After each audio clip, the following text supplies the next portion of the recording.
Oh, look at this run. What a run. Marshawn Lynch still on his feet. Has blockers now. He's dancing his way for the touchdown. Welcome back, everybody, to an In the Trenches podcast with Will Ortner, part of the Couch GM channel. Thank you so much for joining us today. We're going to talk about the really big game on Sunday, 3:30 CBS. If you don't know what the really big game is on Sunday, well, one, you might be a Swiftie fan. Congratulations. Thank you for tuning into the podcast. Or you might not understand some of the legal issues that the NFL likes to dance around. And I'm going to be honest, I don't totally know what I can and can't say. And I'd like to not get sued. Not that I have a lot of money, not that I think the NFL would come after me or would come after the Couch GM and the Couch GM network. Still don't want to risk it. So guess what's getting called the really big game the rest of the day? So we're going to break down that entire game here. But first, I want to talk about my new little partnership with Black Label. I've got the Pure Power right here. I've got the peach ring flavor. You can see it right there. Fantastic. I love it. I take this before I work out. I know a lot of people, they try different pre-workouts. They try different pump boosters, all kinds of supplements. I love what Black Label is doing. It's been fantastic. I've used it a few times now. Really enjoying it. It's definitely a supplement group that I could see myself working with a lot in the future. They've been working with me a little bit. I appreciate them making me on a tryout right now with their NIL athlete sponsorship program. I know I'm not in the NIL, but we're doing a little trial run. I like what they're doing. Hopefully they like what I'm doing, promoting their brand and their product, because it is fantastic. I would recommend it to anyone and everyone. So if that's something you're looking into, you're like, hey, I'm a weekend warrior. I love working out. I go to the gym on the weekends. Maybe you go 3 or 4 times a week. Or maybe you're even thinking about setting foot into the gym, bikini season, swimwear season, that's all on the horizon. I mean, shoot, spring break is what, 2.5 months away, 2 months away. So you got to get ready for that. So if that's what you're looking into, you're thinking about getting back into the gym, I definitely would recommend those supplements. Now, let's get into the big game. Really big game, 49ers, Chiefs. We're going to go through and break down 3 different ways that each team can win. I'm not going to say who's going to win until the very end, and it might even be a teaser. Haven't totally decided yet if I want to give you guys the love that I think you deserve, or if I'm going to make you go to my Twitter page to check out the gambling pick to figure out who I think is going to win this Super Bowl. So first, we're going to start with the 49ers. How do they win? Pound the rock with Christian McCaffrey. It's that simple. Kansas City has a great defense this year. They finished second in total defense in the entire NFL. Yet when it came to rush defense, they were 18th. They gave up over 4 yards a carry on the season. It's their Achilles heel. They have all these great secondary players between McDuffie, Reed, Snead. Fantastic. But when it comes to stopping the run, it's where they have struggled. So where does San Francisco take advantage of this? Well, they have the most versatile player, Deebo Samuel, and they have the best running back in the game right now. Find different ways to get them the ball in hand-up positions, in pitch positions, even if it's a fly sweep. Get them running. Oh, by the way, you have the best left tackle in the game right now. And when Christian McCaffrey is running the ball to Trent Williams' side, I believe it's something ridiculous. It's almost like 1.5 yards to 2 yards a carry more that he gets when he runs left as opposed to running right. Take advantage of that. Use your strengths and attack the weakness of this Kansas City team. The other thing by doing this is it's going to open the play action pass game, and it's really going to open up your passing game in general for Brock Purdy, right? When you have to add more guys into the box to get that extra player or two to stop CMC if they're going to run the ball, now you've got a bunch of guys like Deebo, Ayuk, Kittle. They're one-on-one. Those guys can't be left one-on-one. Brock Purdy, look, he might not be the best quarterback in the game, and I hate that ESPN, is he a game changer, baby. Look, he's a damn good quarterback, and he's a quarterback who is in the conversation for the MVP. Is he bolstered by the defense or by the offense around him? Excuse me. Yes, he is bolstered by that offense. That being said, so is CMC, so is Deebo, so is Ayuk. You could take any of these players and put them on Carolina, and you're going to go, oh, yeah, they don't look as good. It's the sum of all the parts. It's not just one, and you can't just nitpick Brock Purdy on this. So Let him attack one-on-one 50-50 ball type throws where you've got Debo Samuel going deep or Ayuk going deep. It's one-on-one. I feel like that's an easier risk to take than if they have safety help because you didn't run the football. And now you've got Snead or you've got Reed and they're over the top and they're waiting. They're trying to help out McDuffie. You can't have that. You cannot have that. So run the freaking football. The other thing that you need to do, and we just talked about the secondary for Kansas City, do not turn the ball over, right? Now, Snead, Reed, McDuffie, they don't have huge turnover numbers. They don't have a ton of interceptions. It's not like, oh, whoa, you got to deal with someone like Bland, right? Or Trayvon Diggs from a couple of years ago, Richard Sherman, Darrell Revis. What they do, though, is they don't let the ball get into the other team's wide receivers' hands. It's a simple concept. That's their job, right? That's what they're supposed to do. But they do a fantastic job of this. If you get the 49ers behind the sticks where they have to throw and they have to try and attack this secondary that's playing right into Kansas City's hands. The other thing about this game, I feel like it's going to be close.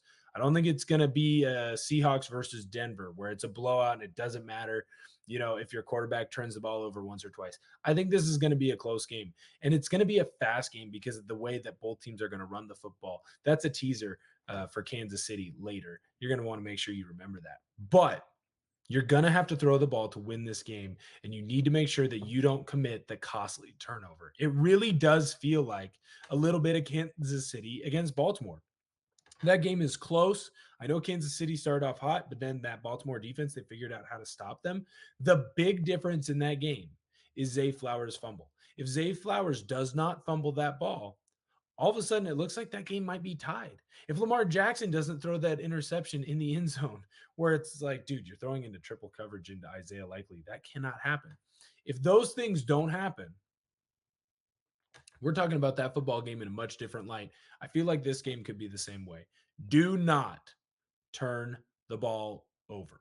Defensively, you have to do what Baltimore couldn't do to start the game. You have to shut down Travis Kelce.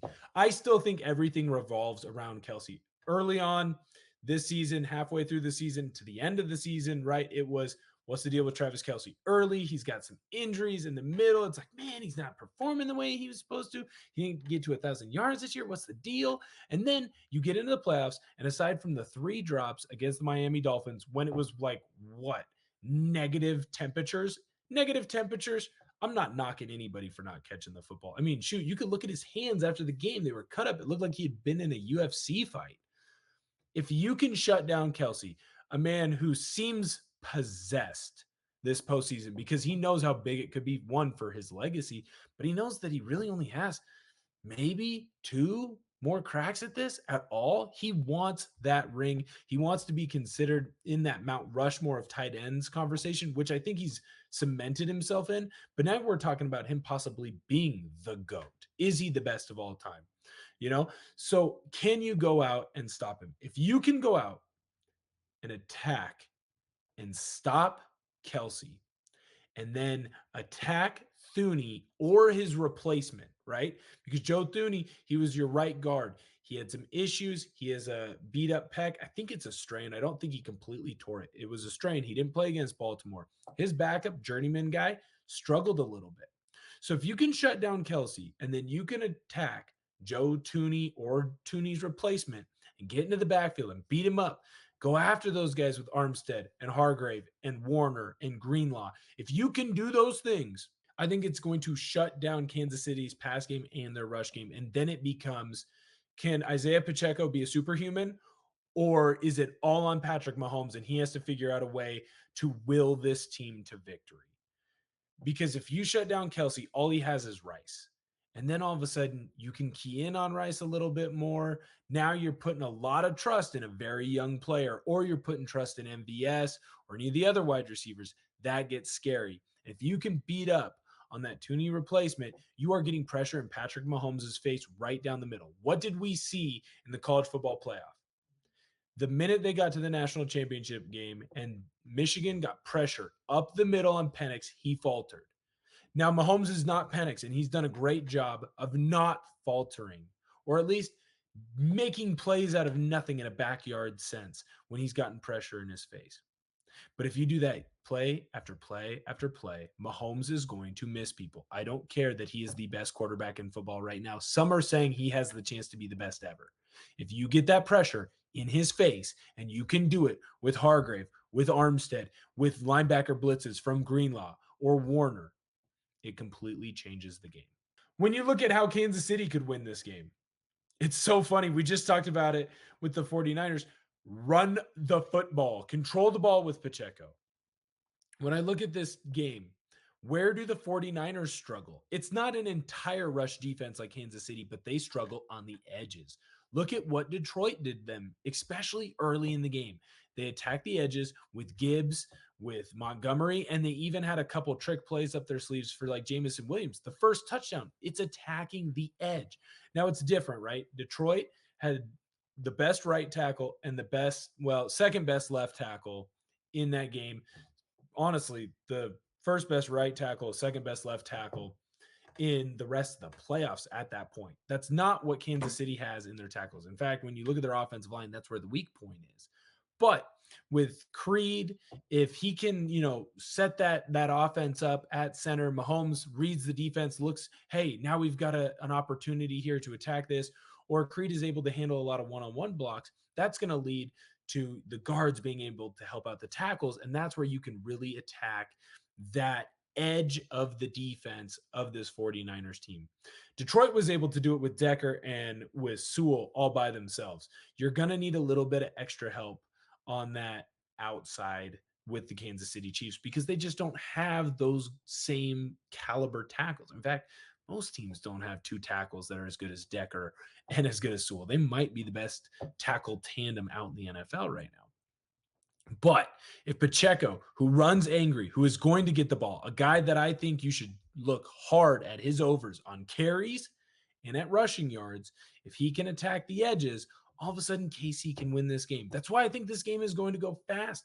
Both teams want to run the football and they want to run it a lot and they want to run it often in this game. So just be aware of that. Maybe you bet the under in the time. It's going to be relying a lot on commercials if they want to hit the over in that one. Next, feed Kelce, feed Rice, and get it to them on quick, early designed passes. I want to see a lot of screens. I want to see bubble screens for Rice. I want to see tunnel screens for Kelce. I want to see quick outs, slants, ins. I want the ball in both of their hands fast. You could see how big of a difference it made in that Baltimore Ravens game. You got the ball to Kelce and you got it to him in a variety of different ways. He all of a sudden starts feeling it and he's able to make two of the craziest catches I've ever seen. The touchdown catch against Hamilton, who's all over him, is incredible. It's the best catch that I think I've seen in the last 3-4 months. It was unbelievable. And then the next catch later where he's running the other way, he's got to dive back, reach out, full extension, catch the ball while Mahomes just kind of flicked it up there and was like, please, hopefully Travis will catch it.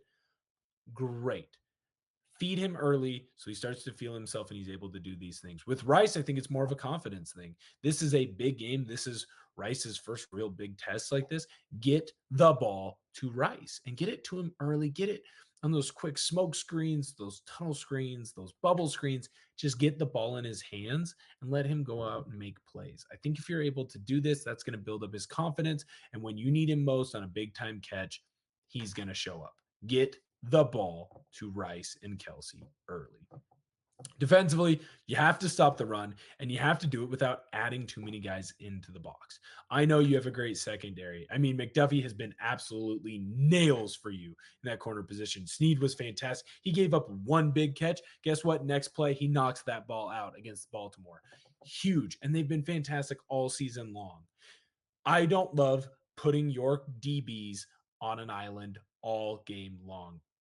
I've already said my piece about Brock Purdy. I really do think he's severely, severely underrated, and people like to attack him because his head coach is an offensive genius. He's got all these great players around him. Yeah, well, someone has to get the ball to him. That throw that he had where he's on the run and he dots up Kyle Juszczyk, where Juszczyk is toe tapping on the sideline. It's an incredible throw that not everyone can make, and Brock Purdy made it look easy. He's also smart and he knows when to run and when to get out of the pocket. His legs were a huge difference in that Detroit Lions game. You cannot let his legs become a factor in this one. Force him to sit in the pocket, force him to throw the football, and stop CMC. You have to.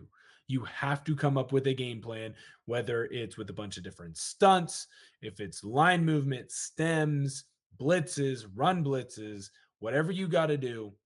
Find a way to stop this rushing game and get this 49ers offense off schedule. If you can, you're going to have a chance to win.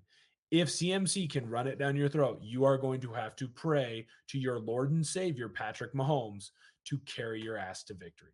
It's the only way. So for my pick, I think you guys have done a great job. I really appreciate all of the following that you've done, not just for the Couch GM channel, but my podcast as well. And I appreciate it. We're starting to grow something. I'm really excited for all the different content that we're going to bring to you. So I'm going to give this one to you guys free. Here's my thought process on it. And it's really, really stupid.